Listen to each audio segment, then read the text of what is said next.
Election result से एक picture clear है।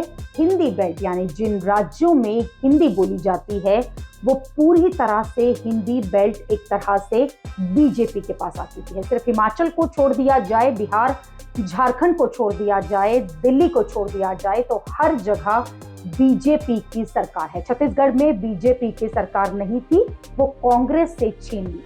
राजस्थान में बीजेपी की सरकार नहीं थी, वो भी कांग्रेस से छीन ली। मध्य प्रदेश में बड़े मार्जिन से बीजेपी ने लगातार होल्ड बना रखा है, यानी कुल मिलाकर हिंदी बेल्ट में अभी बीजेपी की मजबूत पकड़ है और ये 2024 के लिए एक बड़ा फैक्टर होगा, क्योंकि आप अगर देखेंगे तो हिंदी बेल्ट में करीब 225 लोकसभा सीटें हैं और पिछले 2 लोकसभा चुनावों में बीजेपी को हिंदी बेल्ट से बम्पर सीटें आई हैं। 2014 में 2025 में से 190 के करीब सीटें और 2019 में 200 के करीब सीटें बीजेपी ने जीती थी। 2024 के लिए अनुमान लगाया जा रहा है कि बीजेपी इसमें कुछ सीटों का नुकसान जरूर झेल सकती है, लेकिन जिस तरह से मध्य प्रदेश, राजस्थान, छत्तीसगढ़ में बीजेपी को जीत मिली है, इससे ये साफ दिखता है कि हिंदी बेल्ट में अभी बीजेपी को हारने के लिए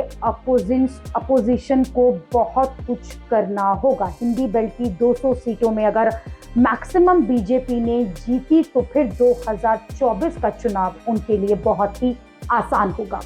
हिंदी बेल्ट में वो राज्य आते हैं जहां ज्यादातर लोग हिंदी बोलते, लिखते, पढ़ते हैं। इनमें सबसे बड़े राज्य के तौर पर आप उत्तर प्रदेश को रख लीजिए, बिहार, झारखंड, मध्य प्रदेश, उत्तराखंड, हिमाचल प्रदेश, छत्तीसगढ़, राजस्थान, हरियाणा और दिल्ली को रख लीजिए। जब तक यहाँ विपक्ष खुद को मजबूत नहीं करता, 2024 के लिए उनके चांस बेहद कम है, क्योंकि अगर हिंदी बेल्ट में बीजेपी को टक्कर मिली तो उनके लिए 2024 मुश्किल होगा। ये इसलिए क्योंकि दक्षिण भारत में बीजेपी एक तरह से साफ है। कर्नाटक में बीजेपी हार चुकी है, तमिलनाडु में उसका कोई खास वजूद नहीं है। तमिलनाडु में उनके सहयोगी AIADMK पहले ही एनडीए से अलग हो चुके हैं, तो साउथ में कांग्रेस ने खुद को अच्छी तरह से मजबूत कर लिया है। तेलंगाना में कांग्रेस की जीत बड़ी जीत है, क्योंकि वहां चंद्रशेखर राव को हराना आसान नहीं था, लेकिन तेलंगाना में बदलाव की बात हो रही थी और जनता ने वो बदलाव कर दिया।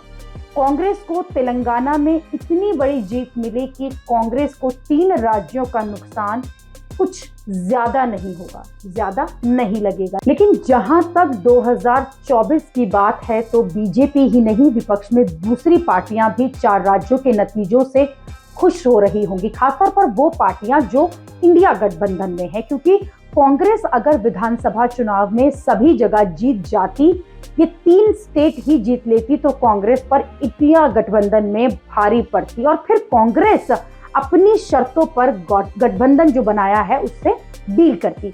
अभी ऐसी स्थिति बन गई है जहां से कांग्रेस भी बैकफुट पर रहेगी और दूसरी पार्टियां भी अपनी जगह बनने की उम्मीद देखेंगी, क्योंकि एक तरह से बीजेपी के पास कई बड़े सहयोगी जो हैं वो नहीं है। इंडिया गठबंधन की दूसरी पार्टियों के हिसाब से अगर देखेंगे तो ये ठीक हुआ है कि कांग्रेस को झटका मिला है और शायद अब इंडिया गठबंधन के लिए ज्यादा सीरियस तरीके से मामले आगे बढ़े, क्योंकि गठबंधन का मामला विधानसभा चुनावों की वजह से लटका हुआ था और ये माना गया कि खुद कांग्रेस ने इसे लटकाया कि विधानसभा चुनाव पर उसका असर ना पड़े, लेकिन कांग्रेस को इससे कोई फायदा नहीं हुआ, उल्टा वो चुनाव हार गए हैं।